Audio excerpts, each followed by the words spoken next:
স্বাগত দীপ্ত সংবাদে, সাথে আছি আমি তানভীর খন্দকার। এদিকে পরাজয় দিয়ে টি-20 বিশ্বকাপ শুরু করলো নিউজিল্যান্ড। আফগানিস্তানের কাছে তাদের হার 84 রানে। ওয়েস্ট ইন্ডিজের গায়ানায় প্রভিডেন্স স্টেডিয়ামে টস হেরে আগে ব্যাট করতে নামে আফগানিস্তান।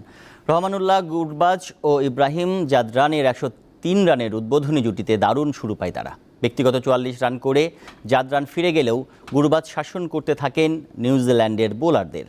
তবে 80 রানের বেশি করতে পারেননি তিনি। এছাড়াও আজমাতুল্লাহ ওমরজাই করেন 22 রান। তাতে নির্ধারিত 20 ওভারে 6 উইকেটে 159 রান করে আফগানরা। জবাবে শুরু থেকেই ব্যাটিং বিপর্যয়ে পড়া কিউইরা গুটিয়ে যায় মাত্র 75 রানে। গ্লেন ফিলিপস ও ম্যাট হেনরি ছাড়া আর কোনো ব্যাটার পারেননি 2 অঙ্কের কোটা পার করতে। ফলে 75 রানে গুটিয়ে যায় তারা।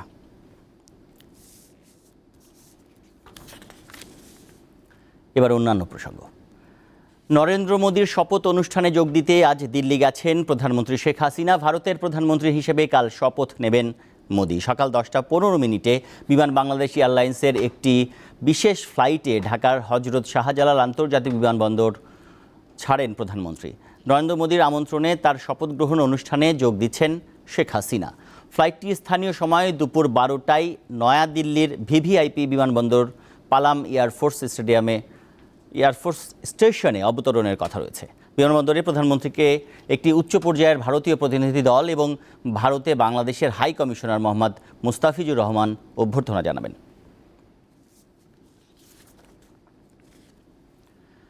বক্সার টাইসন, বাদশাহ, বীর শাহিন শাহ সহ বাহারি সব নামের বড় বড় গরু প্রস্তুত করা হয়েছে চট্টগ্রামে। এর মধ্যে 20 থেকে 22 মণ ওজনের প্রাণীও রয়েছে। এরই মধ্যে খামারে শুরু হয়েছে বেচা বিক্রি। মোটা তাজা ও আকর্ষণীয় সব বড় বড় গরুতে ভরপুর খামার। বিশাল সিংয়ের কাংরাজ 22 মণ ওজনের এই প্রাণীটিকে দেখতে ভিড় করছেন অনেকে। বক্সার টাইসন, জন সিনা, বাদশাহ, বীর, শাহিনশাহ সহ আকর্ষণীয় নামের সব গরু। চট্টগ্রামে 150-র মতো খামার আছে। অনেক খামারে 8 থেকে 14 মণ ওজনের গরু রয়েছে। তীব্র গরমে প্রাণীগুলোর প্রশান্তির জন্য রয়েছে সারি সারি ফ্যান, নিচে আরামের জন্য রাবার ম্যাট।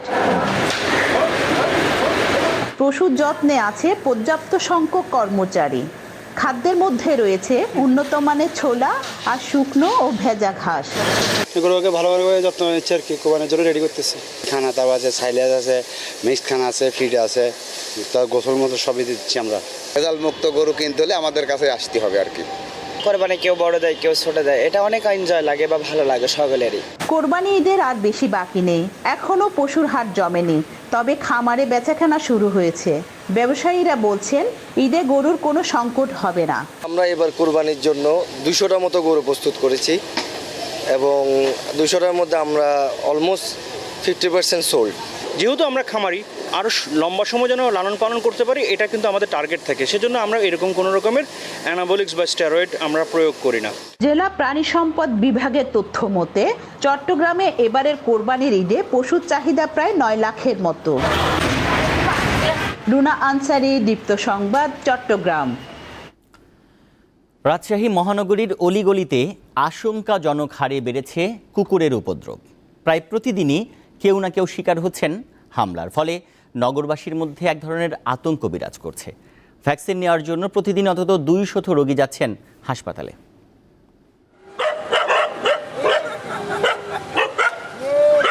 রাত 10টার পর নগরটা যেন ওদের। অলিগলিতে বেড়ে যায় বিচরণ, কাউকে একা পেলে রীতিমতো ধাওয়া করে কুকুরের দল। 2013 সালে উচ্চ আদালতের নিষেধাজ্ঞায় কুকুর মারা বন্ধ হয়ে যায়। এরপর থেকেই রাজশাহী নগরীতে বেড়েছে কুকুরের সংখ্যা। আর সাম্প্রতিক সময়ে কুকুরের কামড়ে আক্রান্তের হার বেড়েই চলছে। ভ্যাকসিনের জন্য ভিড় বাড়ছে হাসপাতালগুলোতে। আমি বাজার থেকে আসছিলাম, আসতে লাগে আমার পিছে পিছে একটা কুত্তা আসছিল। কুত্তা এসে মনে করেন যে আমার পায়ে ধরেছে কামড়। পায়ে থেকে আসছিলাম, তখন কুকুরে কামড় মেরেছে। কুকুরটা এসে আমার পায়ে কামড় দিয়েছে, দিয়ে 2 জায়গাতে রক্ত বেরিয়ে গেছে। কুকুর এত বেড়ে গেছে, আমরা খুবই অতিষ্ঠ। এটা কুকুরদেরকে যদি ভ্যাকসিনেশনের আওতায় আনা যেত তাহলে হয়তো আমরা এই কুকুর উপদ্রব থেকে কিছুটা নিস্তার পেতাম। সবশেষ 2019 সালে সিটি কর্পোরেশনের জরিপ অনুযায়ী 30টি ওয়ার্ডে 42 কুকুর ছিল 7,500-এর বেশি এবং ওই বছর থেকে কুকুরকে ম্যাচ ড্রপস ভ্যাকসিন দেওয়া বন্ধ করে দেয় রাজশাহী সিটি কর্পোরেশন। স্বাস্থ্য মন্ত্রণালয়ের প্রয়োজনীয় সাড়া পেলেই আমরা আবার এই ম্যাচ ডগ ভ্যাকসিনেশন প্রোগ্রামটি বাস্তবায়ন করতে পারব। বাড়িতে যে পোষা প্রাণীটি রয়েছে সেটিকে র্যাবিস প্রি এক্সপোজার ভ্যাকসিনটি প্রদান করুন। কুকুর সহ যে কোনো প্রাণীর কামড় বা আঁচড় লাগলে দ্রুত টিকা নেওয়ার পরামর্শ স্বাস্থ্য বিশেষজ্ঞদের। কাউরি যদি কুকুরে কামড়ায় তাহলে দেরি না করে মেডিকেল কলেজ হাসপাতালের ইমার্জেন্সিতে চলে গেলে ওখানে একটা ভ্যাকসিন ক্লিনিক আছে। নগরবাসীকে সচেতন হওয়ার পাশাপাশি কুকুরের জন্য দ্রুত ম্যাচ ড্রপ ভ্যাকসিন চালু করা প্রয়োজন বলে মনে করেন এই স্বাস্থ্য বিশেষজ্ঞ। দীপ্ত, বার্তাকক্ষ। ডেনমার্কের প্রধানমন্ত্রী মিতে ফ্রেডেরিকসেন কোপেনহেগেনে হামলার শিকার হয়েছেন। স্থানীয় সময় গতকাল রাজধানীর কুলতরভেত এলাকার একটি রাস্তায় এই হামলার ঘটনা ঘটে। প্রত্যক্ষদর্শীরা জানান এক ব্যক্তি ডেনমার্কের প্রধানমন্ত্রীর দিকে হেঁটে যান এবং তার কাঁধে আঘাত করেন। হামলাকারীকে আটক করা হয়েছে। এই ঘটনাকে ঘৃণ্য কাজ বলে উল্লেখ করেছেন ইউরোপীয় ইউনিয়নের প্রধান উর্সুলা ভন ডার লেয়েন।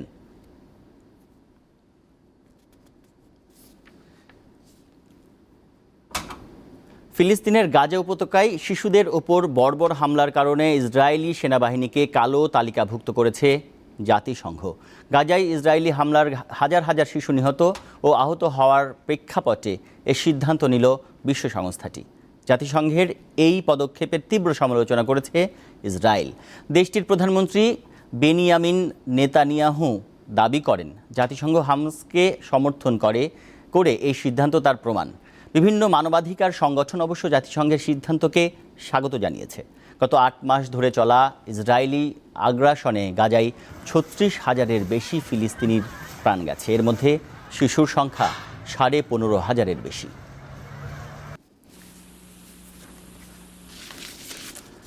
বিশ্ব পরিবেশ দিবস উপলক্ষে গতকাল রাজধানীর বাংলাদেশ শিশু একাডেমিতে শিশুতোষ অ্যানিমেশন তথ্যচিত্র টুমোরো দেখানো হয়েছে। পরিবেশ ও জলবায়ু নিয়ে শিক্ষণীয় এই তথ্যচিত্র প্রাথমিক ও মাধ্যমিক পর্যায়ের শিক্ষক শিক্ষার্থীদের পাশাপাশি অভিভাবক ও প্রাপ্তবয়স্কদের মধ্যে বেশ আগ্রহ সৃষ্টি করেছে। রকম দূষণ কমাতে এগিয়ে আসতে হবে। বাংলাদেশ সহ পুরো পৃথিবীকে বাঁচাতে জলবায়ুর পরিবর্তনের কারণ ও এর নেতিবাচক প্রভাব বিষয়ে সচেতনতা বাড়াতে কাজী জাহিন হাসান ও কাজী জিসান হাসানের প্রযোজনা এবং শিহাবুদ্দিনের পরিচালনায় 2019 সালে তৈরি হয় অ্যানিমেশন তথ্যচিত্র টুমোরো। চলতি বছর 7ম শ্রেণীর শিল্প ও সংস্কৃতি শিক্ষা সহায়িকা বইয়ে শিক্ষার্থীদের তথ্যচিত্রটি দেখানোর জন্য অনুপ্রাণিত করা হয়েছে। এতে সচেতনতার পাশাপাশি শিশু কিশোরদের মনে জায়গা করে নিয়েছে টুমোরো। আমাদের ফসিল ফুয়েলের উপর ট্যাক্স রাখতে হবে, তারপর গাছ লাগাইতে হবে, তারপর আমাদের সচেতন হতে হবে। দর্শকদের কাছে এই তথ্যচিত্র গ্রহণযোগ্য হওয়ায় কৃতজ্ঞতা প্রকাশ করেন কাজী মিডিয়া লিমিটেডের পরিচালক কাজী জিসান হাসান। টুমোরো ফিল্মে আমি একজন প্রডিউসার এবং আমি আমার ভাই এই ফিল্মের কাহিনী যেটা প্লট সেটা লিখেছিলাম। আমি আশা করি দেখে মজা পাবেন। আজকে এই আয়োজনের মাধ্যমে আমাদের যাত্রা শুরু। এই ছবিটা আমরা টেলিভিশনে দেখিয়েছি, বিশ্বে বিভিন্ন দেশে বিভিন্ন ভাষায় দেখানো হয়েছে, অ্যাওয়ার্ড পেয়েছে এবং এই নিয়ে আমরা খুব গর্ববোধ করি। এই ছবিটা দেখে একটু বোঝার চেষ্টা করব যে কী হচ্ছে, কারণ আমরা যখন থাকবো না তখন এই পৃথিবীর দায়িত্ব কিন্তু তোমাদের উপরে থাকবে। সচেতনতা বাড়াতে জলবায়ু পরিবর্তনের এমন তথ্যচিত্র বাংলাদেশের সবগুলো স্কুলে প্রদর্শনের পরামর্শ দেন মহিলা ও শিশু বিষয়ক প্রতিমন্ত্রী। আমি সারা বাংলাদেশে চাই এই যত প্রাথমিক বিদ্যালয় আছে সেখানে যদি এই ছবিটা দেখাবার ব্যবস্থা করা হয়, আমি কাজী ফরান্সকে আমি অসম্ভব রকমের কৃতজ্ঞতা প্রকাশ করব। তাহলে আমি চাই যে আমরা প্রাথমিক মন্ত্রণালয়ের সাথে কথা বলে সারা বাংলাদেশে আমরা এই ছবিটা দেখাবার ব্যবস্থা করব। বাংলাদেশি এত চমৎকার মানের অ্যানিমেটেড বা অ্যানিমেশন চলচ্চিত্র কল্পনা করা যায় না। সেই অসাধ্যকে সাধন করেছে কাজী মিডিয়া লিমিটেড। আমাদের এখন খুব উচিত অনেকভাবে সচেতন থাকা। শুধু গাছ লাগানোর মধ্য দিয়ে পৃথিবী টিকে থাকবে না, এর সঙ্গে অনেক কিছু দরকার আছে। কাজে আমার মনে হয় আমাদের অভ্যাসগুলো বদলাতে হবে, সেটাও পরিবেশের অংশ। বিভিন্ন দেশের 12টি ভাষায় ডাবিং হওয়া টুমোরো অর্ধশতাধিক পুরস্কার পেয়েছে।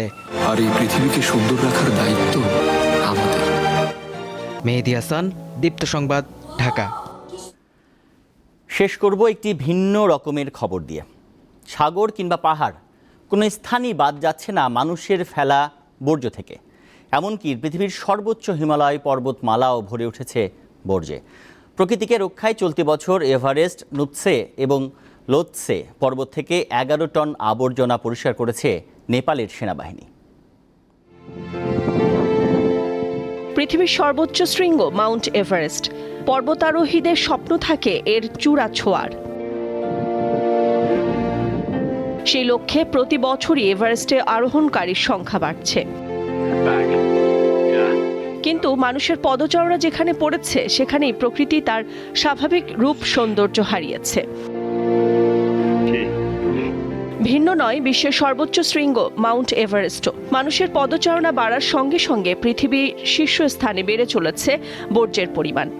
নেপালের সেনাবাহিনী বলছে তারা এবছর এভারেস্ট এবং হিমালয়ের আরও 2টি চূড়া থেকে 11 টন আবর্জনা, 4টি মৃতদেহ এবং একটি কঙ্কাল সরিয়েছে।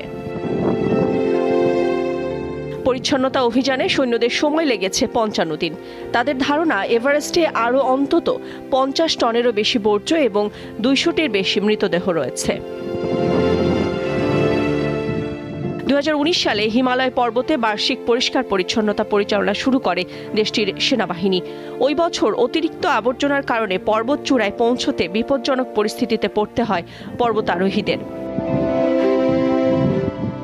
তবে এভারেস্টে মানুষের উপস্থিতি কমিয়ে পরিবেশ রক্ষায় নানা পদক্ষেপ নিয়েছে নেপালের পর্যটন বিভাগ। এর মধ্যে অন্যতম পর্বতারোহীদের ট্র্যাকিং ডিভাইস পরানো ও তাদের নিজের মল ফিরিয়ে আনা।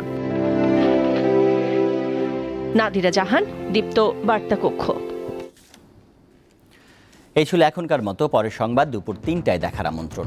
এছাড়াও অনলাইনে আরও তথ্য পেতে যুক্ত থাকুন দীপ্তর ডিজিটাল প্ল্যাটফর্মগুলোতে। ধন্যবাদ সবাইকে।